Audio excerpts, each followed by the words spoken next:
I convinced a friend of mine who is a very casual wrestling fan to check out Rampage recently, and he actually messaged me saying, "Why is it called Rampage Baby?" I was like, man, I'm sorry, we can't be buddies anymore. That aside though, I don't know what AEW did here, but the way it was formatted and the way it was structured really worked for a 60-minute wrestling show. Like, there was so much coming at your face, but somehow it made all the sense in the world. So let's do more of this. Otherwise, hello, my name is Swerve WhatCulture. Welcome to Ups and Downs for AEW Rampage. Was it any good? I just kind of gave it away, but maybe there's a down in there. Spoiler, there is. Let's just up those downs.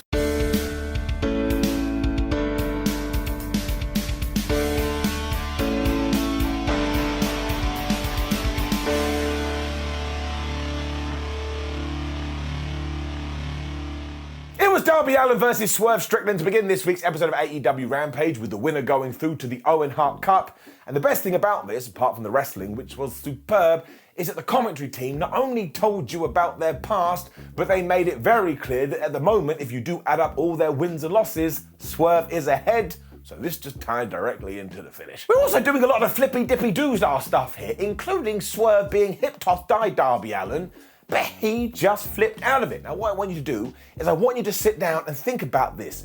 A human being shouldn't be flipping out of a hip toss. Doesn't make any sense. They then started doing some wrestling because, see, they can do both, but this is when they went crazy, because Strickland went for a tope, Darby basically returned it into one of his stunner thingamajigs, and when he went for his own crazy dive, the greatest dive in all of professional wrestling, Swerve just kneed him right in the face. I was like, that's it, he's dead. He then continued because he tried to stomp the skull off Darby Allin. Allin was trying all these submissions here, but it didn't work. But it's just the transitions and the reversals and the smoothness and the flow. These two guys have such good chemistry, and it was an absolute joy to watch. Allin also came back with this awesome code red for a great near fall, which I bit, and I thought, oh my gosh, he's done it, but he hasn't. And after that, it was, as always, the wrestling tennis, because it was just move, no, you do move, no, I do move, no, someone do a move. Hence why when Darby went for the coffin drop, Swerve just got his knees up, and Darby didn't even try to protect himself. His back just went smashing in from them. And when they were on the apron, Swerve Strickland suplexed Darby Allin to the floor, and he just fell. And he made this thud noise, and it sounded like this.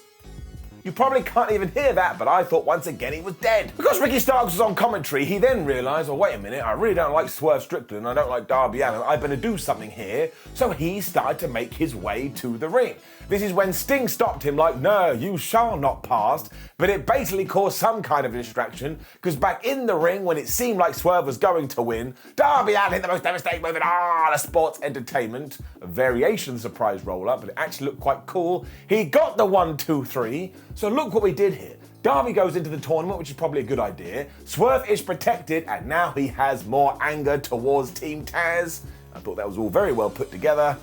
The commentary during this match and throughout Rampage was good too, especially between Taz and Chris Jericho, who kept doing these little jokes. And then we went backstage where Sean Spears was here, and seriously, he may have just gone, look, Big Cass W. Morrissey. He definitely coming to Dynamite, because if he's not, AEW made a massive mistake. It was also here where Jericho continued to be awesome when he went, you know what, because I blew fire into Eddie Kingston's face on Dynamite, I've decided I am the sports entertainer of the week. And he had this graphic where he was just smiling. It really made me laugh. Chris was not feeling jovial for long though, because this is when Santana on Ortiz jumped him at the commentary table, and as Santana was just whamming away, Ortiz was just like defending him, like, no, keep doing it. If anybody comes out, I'll stop them. Chris Jericho then challenged Santana to Dynamite. It got confirmed. Once again, all of that just worked. We then did have quite a bizarre match though, because it was Willow Nightingale, Sky Blue, and Trish Adora taking on Jade Cargill, Kiera Hogan, and Red Velvet. Now, all of these women are great, but as we have talked about before, Red Velvet has joined Jade Cargill's baddies,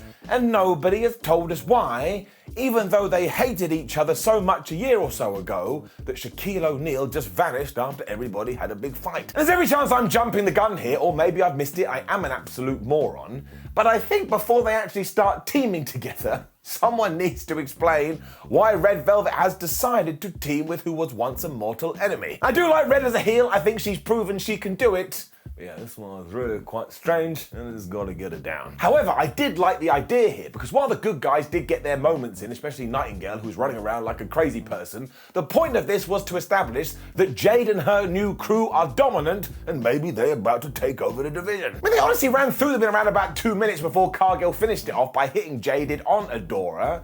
Seriously, when I was looking at them as a threesome visually, I was like, yeah, man, that looks pretty good. So we just need a little bit more information and then we can tie it all into this. Plus, obviously, it makes the TBS title a little bit more interesting too.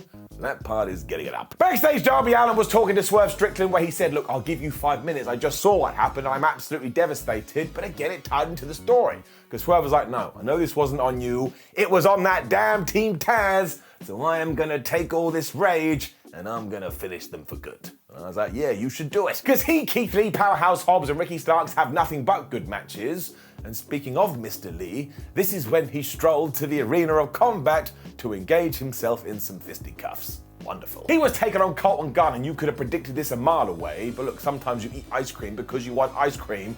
But I just want to give these two all the round of applause in the world. Because Keith Lee came across like a monster, but Colton Gunn, not only did he bump his ass off, but he's so obnoxious in the way that he's meant to be. He and his brother are terrific heels. He even went for the Famouser at one point, but Keith Lee caught him in midair, and that's when he hit him with the Big Bang Catastrophe, or whatever we're calling it. He got the 1, 2, 3, and seriously, you hear these stupid people online saying, Keith Lee's too big, Keith Lee's too big. I hope Keith Lee gets bigger. When I look at him, I'm like, dude, he's just a wall, and he's so damn good in the ring. I enjoyed this a lot. Up. The Hardy Boys were then excited about potential dream matches that could happen because Jeff Hardy is going to take on Bobby Fish to see who goes into the Owen Hart Cup tournament qualifying thingamajig, where we then cut to the Undisputed Elite. And Bobby Fish was like, you can't beat me, Jeff Hardy. I'm a fish from the sea, and I will summon the power of the ocean and win. Their whole promo too was really funny because they were just making references and being utter goofs. And as you're about to find out, I've done it now. I've transitioned across. I just want goofy wrestling all the damn time. Because it was time for absolute nonsense, and please, just tie me to a wall and throw this stuff at my face. What? Because it started with Danhausen coming out to a great reaction and telling Hook to get his ass out here, even though he didn't seem very confident. But he still threw in the line, I'm going to eviscerate you. So I took my ass and I put it in my seat and I was like, man, let's go. Hook, being the tough guy that he is, was like, fine, I will come and confront you. But before we could do anything, they were interrupted by Mark Sterling. So there's 38 interruptions in AEW and 109 in all of wrestling. And just as he was going on, his client Tony Nese attacked Hook and Danhausen from behind and started beating them up. I was really upset here. I was like, Tone, Nese, how could you This is the only segment I wanted to see in my life and you ruined it. It was Hook that smashed him up as Danhausen went after Sterling before he started cursing everyone, which is an absolute joy. And this is when Dan was like, oh man, maybe I should extend a hand of friendship to Hook. But he blasted past Danhausen and went to the back. Probably because he had one hair out of place on his head. But look, it's so clear that this is happening. I don't care if it goes for a day, I don't care if it goes for a week, I don't care if it goes for 78 years. We are going to get Hookhausen, and I will be the happiest man in the world. Up. We then had a bunch of segments thrown in our face, the first being the Gun Club backstage, all like, man, I can't believe we lost, when the Acclaim said, well, why don't you come scissor with us, and we can be a team, and again, bless the Gun Club. They went, nah, we gotta go ask Daddy. They totally get it. We also had Mercedes Martinez promoting the fact she's taken on Deonna Purrazzo come Dynamite to decide who the real Ring of Honor's women's champion is. And that was actually quite a good time because it was time for our main event when the Ring of Honor TV Championship was on the line. It was Samoa Joe versus Trent, and in their promos beforehand, Samoa Joe just comes across like the most legit badass ever. And I tell you, this was a really, really good wrestling match. In fact, it was so good, I don't even know what to say. Because as already put across, Samoa Joe, you just think, yeah, he'd kill you. If he wanted to, he'd actually rip your head off. Whereas Trent is seriously underrated, and I think they went out there with something to prove, and my did it, they did it. Trent was also moonsaulting onto Samoa Joe and laying in these chops to the point Samoa Joe eventually caught him in midair and just threw him around the place. And when he does stomp around the ring, again, if you've never watched professional wrestling before, you'd be like, well, who is that guy? Trent was having none of that though, so he flipped out of a powerbomb and drop kicked Joe right in the face. And just to prove he had the moxie as well, he climbed to the top rope and he smashed him with a crossbody. And while we see a top rope crossbody and go, oh man, that's so mundane, it's absolutely not. If you could ever climb to the top of the wrestling ring, do it. And imagine diving onto someone. It is not normal. Samoa then finally did reverse Strong Zero into a powerbomb where he applied this crossface, which Trent was able to get out of when he got to his face. Do you know what Trent did?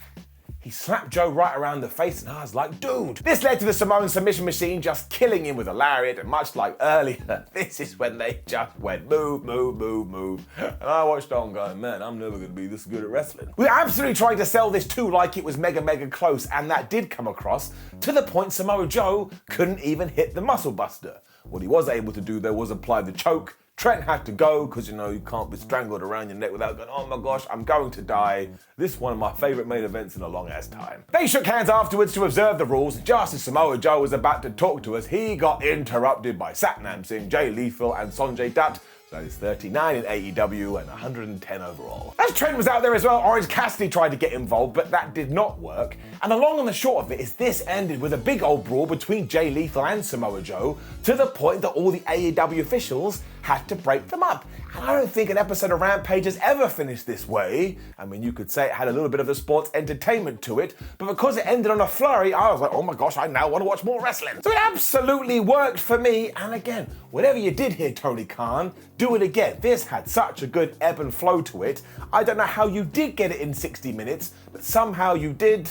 Overall, it's getting it up. Now, please do leave a comment below and let us know what you thought about last night's episode of Rampage. Like the video, share the video, and subscribe. Make sure you go check out Ups and Downs for SmackDown. Make sure you go to WhatCulture.com. Make sure you go to and follow us on Twitter. That wasn't words. Let's just finish it off. My name is Simon. WhatCulture. Very tired. Long old week. Take care. Goodbye.